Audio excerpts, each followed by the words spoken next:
whether the Balochistan was a free state before, and the accession that Jinnah carried out when the so-called freedom of Pakistan was taking place. At that time, what was the stand of Balochistan and how it diverted from what was promised? So that can be I have another question. I just want to know what is the opinion of the Baloch people about Chinese or Chinese integration into Balochistan. Because what we have seen in Timber, what happened, like Chinese, China, they provide food grains, they provide everything in the border area. And when this Chinese army entered into Timber, they were welcome. And later what happened, we know that Timber changed, they have to migrate from there. So how the general people of the Balochistan, I'm not talking about the leadership, but the masses of the Balochistan, how they perceive this Chinese intervention? Nice question. Actually, our society is again divided into two layers. One is the tribal chiefs. 99% of the tribal chiefs they support whoever gives them money. So they are few in number. They are not more than 100.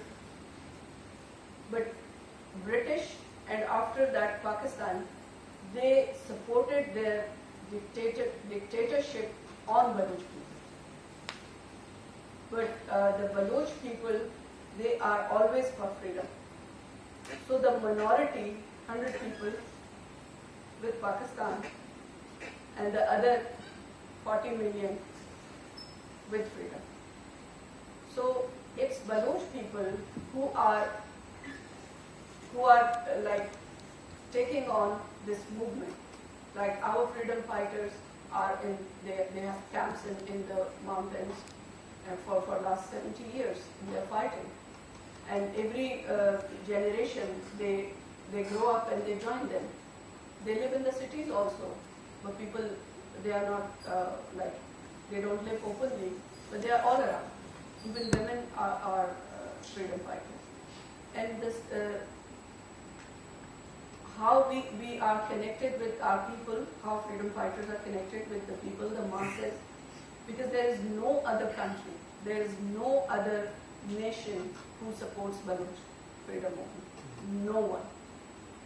So for last 7 decades, it's only Baloch masses who protect us, who support us, who feed us. So this is the situation that Baloch people, they are not ready to accept Pakistan's slavery at any price. And what China? Yeah.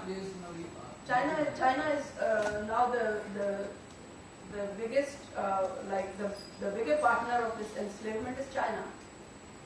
So when Chinese intervention in Balochistan always came with a military operation of Pakistan.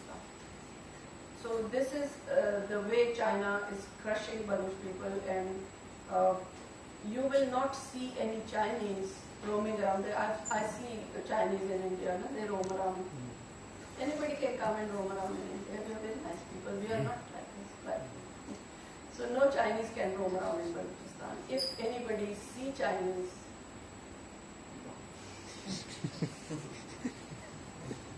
or Pakistan. Why is the international community not reacting to the cause of Pakistan or Balochistan? It's one reason is Baloch people were getting killed in loneliness, in isolation. We were kept in isolation. This is the first time that we got success in getting out of Balochistan, reach in different countries, like in human rights sections of United Nations. We reach there. We are lobbying with American congressmen. We are lobbying with European parliamentarians. We are lobbying here with Indian parliamentarians, Indian people. So this is the first time, and thanks to social media. Yeah, thanks to social media. Before that, we had no media. Nobody hear what you have to say. Yeah, So now if the Pakistan army is there, they are burning our village, somebody takes silently, secretly a video, or they record for a few seconds if they get a record. So after some hours you will see circulating in social media, and then Indian media get it and show it. So Indian media is the best friend of Balochistan. You said the ISIS and ISI. ISIS is also supporting ISI in this. Now, you would imagine, at least I don't know if you have tried this, you would imagine that Iran would also be sympathetic. I mean, I realize that there is a Baloch separatist movement in Iran, but Iran detests ISIS as much as we do, and Iran is right next door to ISIS. So, have you tried, telling Iran that look, we don't have any territorial claims on you guys, we just like your support and India's to get a free Balochistan? Yeah, this is also we need here India. We have very support, but Iran is right next door to you. Actually, the problem is we need India to facilitate Baloch and Iran against ISIS, against common enemies. Iran is very much insecure from Baloch people because Iran has occupied a huge part of Balochistan. Even Chabahar is also occupied place. But we are happy that India is coming there. So, Iranian currency was that much down that for taking a piece of bread, they had to bring money in bags. So now it's Indian economic intervention there that Iran is like feeling a relief. So now there are many opportunities for Iran to sustain. So Indian intervention is very much important for Iran, and this is India's role here to convince Iranian administration that please don't behave like Pakistan, because we are not China. India is not China.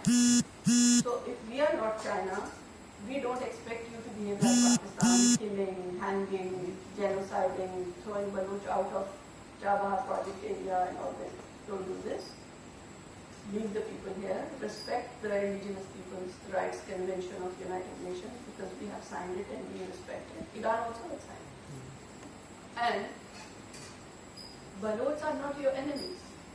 Like for Indian investment in Chabahar, if Balochs are ready to protect that investment, what's the problem with Iran? So, Iran should understand that we have two common interests. Like we don't expect love from Iran, like we expect love from India. We can connect, I connect with Indians in seconds. I don't know why it's so easy to connect with Indians. But with Iranians, we are neighbors of India and we are neighbors of Iran both. We can never connect with them. They are very different kind of people. Now the doors are open for you and you will go there and you will understand. Original Iranis are the people who they have thrown out. They live in India like the Parsi community. They are the nice people. They are the people who are basically the Iranians, but now in the name of religion and all this, they are thrown out. So the people, they are different people. They are hard people to connect with because they also believe in purity. When people believe in purity, so they close the doors for others. We are not pure people. We are pluralistic people. So that's why it's the role of India in between Baloch and Persians, Iranis, that against ISIS, and you cannot separate Pakistan and ISIS. You cannot separate ISI and ISIS. So if it's a threat for you, so go for the alliance. Don't make whole world against you. And that is wise for Baloch too. We should not fight against Iran and Pakistan at the same time.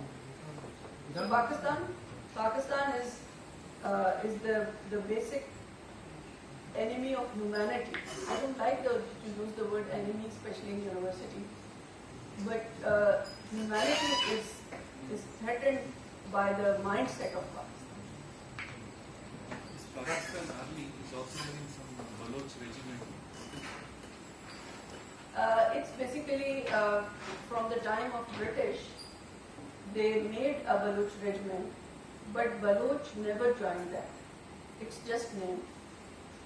So before that, the settlers British brought into British Balochistan, the area they took on lease from the king of Balochistan. So they brought settlers from Afghanistan, they brought settlers from the other parts of their colonies, and those were taken into that Baloch regiment. So, and Pakistan also does the same. So Balochs are not that. Last question. So, ma'am, can you shed some light on the general thinking of the common people in Pakistan? So, basically, so far we have discussed what army is doing there and there. So, whatever small I know is from the people who have visited Pakistan, and I know that the common people there are equally troubled. So, can you shed some light on the thought of the common people in Pakistan? There are two kind of experiments I have, experiences also I have. One is Pakistani people, they are shareholders in exploitation and enslavement of Balochistan. Because when Pakistan army robs gas from Balochistan, it is supplied to each and every home of Pakistan. If there is no gas, they have to cook on uple. You know what uple is? हाँ, क्या? हाँ. So their fashionable lifestyle depends upon the blood gas of Baloch. Their industry is running on Baloch gas. So if they have employment, the common Pakistani, mostly their employment is by army or by these industries. Third, the gold they are robbing, and they are getting loans from IMF and World Bank and other international organizations. They take it on to show the resorts, the assets, and all, if not all, 80% of Pakistan, what shows as their assets is Baloch minerals, Baloch resources. So it's their interest in keeping Balochistan out of like their mainstream society. So they are enjoying it. But as a human, I don't think that 100% of Pakistanis don't feel bad. There are Pakistanis who feel sad for us, who feel, they say that we are coward people, they say that we are selfish people, and they say that a big reason for not standing with you is because we don't have a political movement. So they are segregated and dispersed as bradaries, as communities, as groups, but they don't have a movement like a peasant movement or a labor movement or a progressive political movement. There are two major parties, People's Party and Muslim League. Both are controlled by Pakistan Army. Both have some kind of feudal lords. So one brother is Army General, the other is feudal lord, and third one has the whole big industrial. So this is the kind of ruling class of Pakistani society. So civil society is very much weak, and they depend upon foreign funding for their NGOs, and they just try to hide their head in the sand that okay, this is the thing, we are working for gender, we are working for Aman Ki Asha and all this. So this is very weak kind of society. One last question from me, then we'll close this session. So you mentioned several connections with India, and you just mentioned that you didn't feel connection with Iran and your close neighbor Pakistan. So are the Balochis do recognize that they are not the core Islamic identity. What is the level of Balochis accepting their pre-Islamic identity, or are they willing to leave Islam, or they just want a freedom movement, or they also want a cultural movement in their land? Look, cultural movement is or it never died. Like our culture is living with us. And Pakistani invasion on Baloch culture always failed. Religion, I can't say about religion because I don't have the right to say what they want. But today's freedom movement basically is against Pakistani occupation, keeping Baloch identity, not religious identity. Like we have a charter for our liberation charter, Baloch Liberation Charter, and it clearly says that Baloch independent country will be a secular country, will be a pluralist country, there will be no religion of state like Islamic Republic of Afghanistan, Islamic Republic of Pakistan. No. But everybody, if somebody wants to do Muslim practices or Hindu practices or Christian or Jew or Jain or anyone, Zoroastrian. But the cultural things are here, like Agni. Agni is very important in Baloch life. It's very important. Like for any happy occasions, we have fire. Yeah. And we don't lie on fire. When we take Sogan or fire, we don't lie. Otherwise we can. So on this note, we'll thank the speaker. So it was a very short notice, so we will not be able to arrange a big audience here. So next time she promises to come, and if we are informed at least 1 week in advance, we can have a bigger audience to hear. If you have some more questions, you can interact with her later after the talk, and we shall thank the speaker. The class. Thank you very much for Thank you all of you for coming here on behalf of India. Thank you.